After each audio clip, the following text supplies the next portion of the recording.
Hi friends, welcome to Remacha YouTube channel. ఇంగ్లాండ్తో జరగబోయే తొలి టెస్ట్లో వచ్చేసరికి మరి టీమిండియా యొక్క ప్లేయింగ్ లెవెన్ ఎలా ఉండబోతుంది, ముఖ్యంగా బ్యాటింగ్ ఆర్డర్లో చూసుకుంటే ఏ విధంగా ఉండబోతుంది, విరాట్ కోహ్లీ ప్లేస్లో ఎవరు చోటు లభించే అవకాశం ఉంది, ఆ ప్లేస్లో ఎవరు ఆడుతున్నారు, అదేవిధంగా ఓవరాల్గా బ్యాటింగ్ ఆర్డర్తో పాటు బౌలింగ్ డిపార్ట్మెంట్లో ఎవరెవరు చోటు లభించే అవకాశం ఉంది, వీటన్నిటి గురించి క్లియర్ కట్గా తెలుసుకునే ముందు మా ఛానల్ అయితే సబ్స్క్రైబ్ చేసుకోండి. పక్కన ఉన్న బెల్ ఐకాన్ మాత్రం అయితే క్లిక్ చేసి పెట్టుకోండి. ఫర్దర్గా మేము వీడియోలో అప్లోడ్ చేసాం మీకు నోటిఫికేషన్ వస్తుంది. ప్రజెంట్ మన టీమిండియా వచ్చేసరికి ఇంగ్లాండ్ పర్యటనకి అయితే ప్లేయర్స్ అయితే వెళ్ళడం జరిగింది. ఇప్పటికే ఇండియా ఏ జట్టు వచ్చేసరికి ఇంగ్లాండ్ లయన్స్తోనైతే 2 మ్యాచ్ల టెస్ట్ సిరీస్ ఫార్మాట్ అయితే ఆడుతున్నది. ఒక టెస్ట్ ఫార్మాట్ అయితే కంప్లీట్ అయిపోయింది, మరొక టెస్ట్ అయితే జరుగుతుందని చెప్పుకోవచ్చు. ఇప్పటికే సీనియర్ ప్లేయర్తో కూడిన యంగ్ ప్లేయర్స్ అయితే ఇంగ్లాండ్కి అయితే చేరడం జరిగింది. ప్రాక్టీస్ సెషన్స్ అయితే మొదలు పెట్టడం జరిగింది. ప్రాక్టీస్ మ్యాచ్లో కూడా మన టీమిండియా ప్లేయర్స్ అయితే అద్భుతమైన ప్రదర్శన అయితే చేయడం జరిగింది. ముఖ్యంగా కరుణ్ నాయర్ కానీ అదేవిధంగా కేఎల్ రాహుల్ మాత్రమైతే సెంచర్లతోనైతే రెచ్చిపోవడం జరిగింది. శుభ్మన్ గిల్, ఎస్ఎస్ జైస్వాల్ వంటి బ్యాటర్లు కూడా ఆకట్టుకోవడం జరిగింది. ఓవరాల్గా చూసుకుంటే ప్రాక్టీస్ మ్యాచ్లో మాత్రం అయితే టీమిండియా బ్యాటర్లు కానీ బౌలర్ కానీ మంచి ప్రదర్శన అయితే చేస్తున్నారని చెప్పుకోవచ్చు. అయితే ఇప్పుడు ప్రజెంట్ టీమిండియా వచ్చేసరికి ఇంగ్లాండ్తోనే 5 మ్యాచ్ల టెస్ట్ సిరీస్ అయితే ఆడబోతుంది. తొలి టెస్ట్ వచ్చేసరికి జూన్ 20న లీడ్స్లోనే ఎంగ్లీ మైదానంలో అయితే జరగబోతుంది. తొలి టెస్ట్ మ్యాచ్ మాత్రమైతే టెస్ట్ మ్యాచ్కి వచ్చేసరికి మన టీమిండియా యొక్క ప్లేయింగ్ లెవెన్ ఎలా ఉంటుంది, ఏ విధంగా ఉంటుంది, ముఖ్యంగా విరాట్ కోహ్లీ ప్లేస్లో ఎవరు బౌల్లో దిగబోతున్నారు, అదేవిధంగా రోహిత్ శర్మ ప్లేస్లో ఎవరు బౌలర్ దిగబోతున్నారు, బౌలింగ్ డిపార్ట్మెంట్ ఎలా ఉంది, ప్లేయింగ్ లెవెన్లో భారీ మార్పులు చోటు చేసుకునే అవకాశం ఉంది, వీటన్నిటి గురించి క్లియర్ కట్గా అయితే తెలుసుకుందాం. మొట్టమొదటిగా సీనియర్ ప్లేయర్ లేకుండా టోటల్ యంగ్ ప్లేయర్లతోనైతే టీమిండియా అయితే ఇంగ్లాండ్తో టెస్ట్ సిరీస్లో అయితే బరిలో దిగబోతుంది.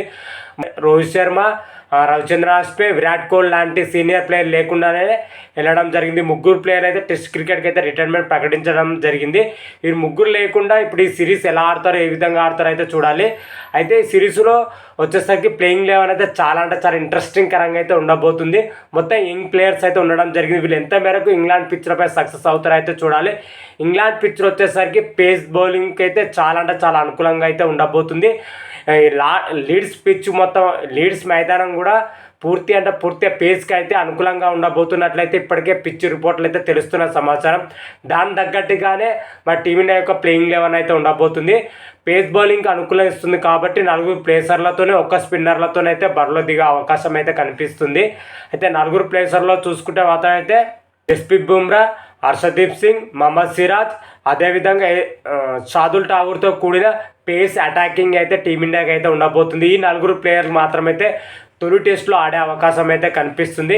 ఏకైక స్పిన్నర్గా అదేవిధంగా ఆల్రౌండర్గా వచ్చేసరికి మన రవీంద్ర జడేజా అయితే బరిలో దిగే అవకాశం అయితే కనిపిస్తుంది. ఓవరాల్గా బౌలింగ్ డిపార్ట్మెంట్ చూసుకుంటే 4 పేసర్లు 1 స్పిన్నర్లతోనే అయితే బరిలో దిగే అవకాశం ఉంది. ఎందుకంటే లీడ్స్ మైదానం వచ్చేసరికి పేస్కి అనుకూలిస్తుంది కాబట్టి దాని తగ్గట్టుగానే టీమిండియా అయితే బరిలో దిగుతుంది. 1 స్పిన్నర్ ఎందుకు తీసుకున్నారు అంటే 2 డేస్ తర్వాత పిచ్ వచ్చేసరికి స్పిన్నర్లకు అయితే అనుకూలంగా ఉండబోతుంది కాబట్టి 1 స్పిన్నర్లతో అయితే బరిలో దిగుతుంది. ఓవరాల్గా బౌలింగ్ డిపార్ట్మెంట్ మాత్రమైతే టీమిండియా తొలి టెస్ట్లో వచ్చేసరికి ఈ విధంగానే ఉండబోతుంది. అదేవిధంగా బ్యాటింగ్ డిపార్ట్మెంట్లో చూసుకుంటే మాత్రమైతే కొంచెం మార్పులు అయితే చోటు చేసుకునే అవకాశం అయితే కనిపిస్తుంది. ముఖ్యంగా చూసుకుంటే విరాట్ కోహ్లీ ప్లేస్ వచ్చేసరికి కరుణ్ నాయర్ బరిలో దిగుతాడా లేకపోతే శుభ్మన్ గిల్ బరిలో దిగుతాడా అని అయితే చూడాలి. ఇద్దరి మధ్యనే అయితే ఉంది. కాకపోతే ప్రజెంట్ మనకు అందుతున్న సమాచారం ప్రకారం అయితే విరాట్ కోహ్లీ ప్లేస్లో వచ్చేసరికి శుభ్మన్ గిల్ బరిలో దిగే అవకాశం అయితే ఎక్కువ కనిపిస్తుంది. కరుణ్ నాయర్ వచ్చేసరికి 3rd పొజిషన్లో అయితే బరిలో దిగే అవకాశం ఉంది.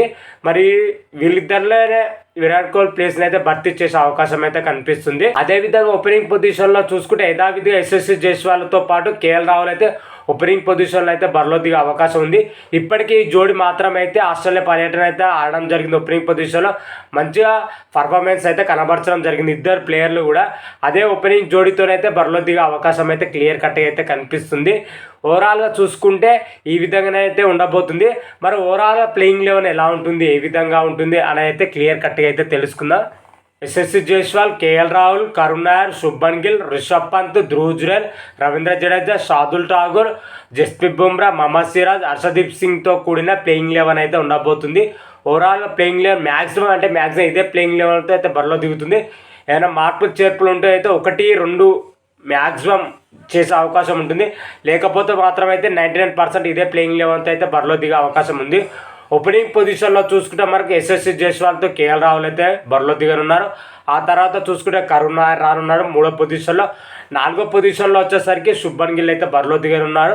5వ పొజిషన్లో వచ్చేసరికి రిషబ్ పంత్ అయితే బరిలో దిగనున్నాడు. రిషబ్ పంత్ ఈ సిరీస్లో వచ్చేసరికి వైస్ కెప్టెన్గా వ్యవహరిస్తున్నాడు. అదేవిధంగా వికెట్ కీపర్ కమ్ బ్యాటర్గా అయితే బరిలో దిగబోతున్నాడు రిషబ్ పంత్. అదేవిధంగా ధ్రువ్ జురేల్ వచ్చేసరికి ఓన్లీ నార్మల్ బ్యాటర్గా అయితే బరిలో దిగబోతున్నాడు 6వ స్థానంలో. 7వ స్థానంలో వచ్చేసరికి రవీంద్ర జడేజా. 8వ స్థానంలో వచ్చేసరికి షాదుల్ ఠాగూర్. 9వ స్థానంలో వచ్చేసరికి జస్ప్రీత్ బుమ్రా. 10వ స్థానంలో వచ్చేసరికి మహమ్మద్ సిరాజ్. 11వ స్థానంలో వచ్చేసరికి హర్షదీప్ సింగ్ అయితే బరిలో దిగనున్నారు. ఓవరాల్గా ప్లేయింగ్ లెవెన్ మాత్రమైతే ఈ విధంగానే ఉంది.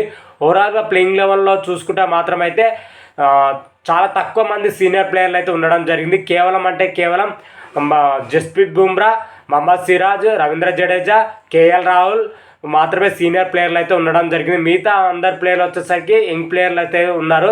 మరి యంగ్ ప్లేయర్లు వచ్చేసరికి మరి ఎలా రాణిస్తారో అయితే చూడాలి. వీళ్ళకు టెస్ట్లో ఆడిన అనుభవం కూడా ఉంది, కాకపోతే మరీ ఎక్కువగా అయితే లేదని కూడా చెప్పుకోవచ్చు. మరి ఎంతవరకు సక్సెస్ అవుతారో అయితే చూడాలి. ఓవరాల్గా ప్లేయింగ్ లెవెన్లో చూసుకుంటే అటు బ్యాటింగ్లో కానీ బౌలింగ్లో కానీ చాలా అంటే చాలా స్ట్రాంగ్ అయిన పొజిషన్లో అయితే ఉంది. కాకపోతే వచ్చేసరికి ఇంగ్లాండ్ బౌన్సీ పిచ్ల పైన, పేస్ పిచ్ల పైన మన టీమిండియా బ్యాటర్లు ఎంత మేరకు సక్సెస్ అవుతారని అయితే ఇప్పుడు ఇంట్రెస్టింగ్ కరమైన పాయింట్ అయితే ఉందని చెప్పుకోవచ్చు. ఒకవేళ సక్సెస్ అయితే మాత్రమైతే టీమిండియాకి అయితే తిరుగుండదు బ్యాటింగ్ పొజిషన్లో. అదేవిధంగా మన పేస్ అటాకింగ్ మాత్రమైతే నెక్స్ట్ లెవెల్లో ఉంది. బౌలింగ్లో మాత్రమైతే మనకైతే ఎటువంటి డోకా లేదు. ఏమైనా ఉన్నాయంటే బ్యాటింగ్లో మాత్రమే ఉందని చెప్పుకోవచ్చు. ఎంత మేరకు మరి ఇంగ్లాండ్ పేస్ అటాకింగ్ మనం ఎదుర్కొంటామని అయితే ఇప్పుడు ప్రశ్న అయితే ఉంది. మరి ఎంత మేరకు సక్సెస్ అవుతారో అయితే చూడాలి. ఓవరాల్గా చూసుకుంటే తొలి టెస్ట్లో వచ్చేసరికి టీమిండియా యొక్క ప్లేయింగ్ లెవెన్ మాత్రమైతే ఈ విధంగానే ఉంది.